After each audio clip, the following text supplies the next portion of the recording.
দৈমাৰী ডাঙৰীয়া এজন ভাল মানে নাট্যকৰ মানে কি এক্টৰ আচলতে তেওঁলোকৰ গোটেই স্বৰূপখিনি বিশ্বজিৎ ডাঙৰীয়াই মানে উত্থাপন মানে তাত উদঙাই দিছে আৰু অলৰেডি তেওঁলোকে 2010 চনত ৰাজ্যপালৰ জৰিয়তে বৰলেণ্ড লাগে বুলি বিটিচি কাউন্সিলৰ পৰা তেওঁলোকে মেমৰেণ্ডাম পঠাইছে কাউন্সিলৰ পৰা পাছ কৰি পিনে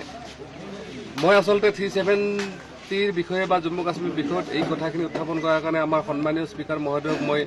লিখিতভাৱে বিচাৰিছিলোঁ যেহেতু আমি নিৰ্দলীয় এমপি আমাক 2 মিনিট সময় দিব পাৰিলেহেঁতেন কিন্তু কি কাৰণত নিদিলে তেওঁলোকে আমি সুযোগ নাপালোঁ তেতিয়াহ'লে নিশ্চয় পাৰ্লিয়ামেণ্টে উত্থাপন কৰিব পাৰিলোহেঁতেন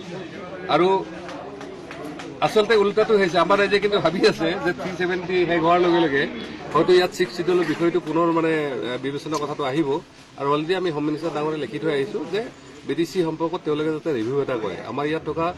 যিসকল জাতি জনগোষ্ঠীৰ তেওঁলোকৰ অধিকাৰখিনি যাতে সাব্যস্ত কৰা হয় তেওঁলোকে ব্যৱস্থা গ্ৰহণ কৰে এই বিষয়ত আমি জনাই আহিছোঁ আৰু মই নিশ্চিত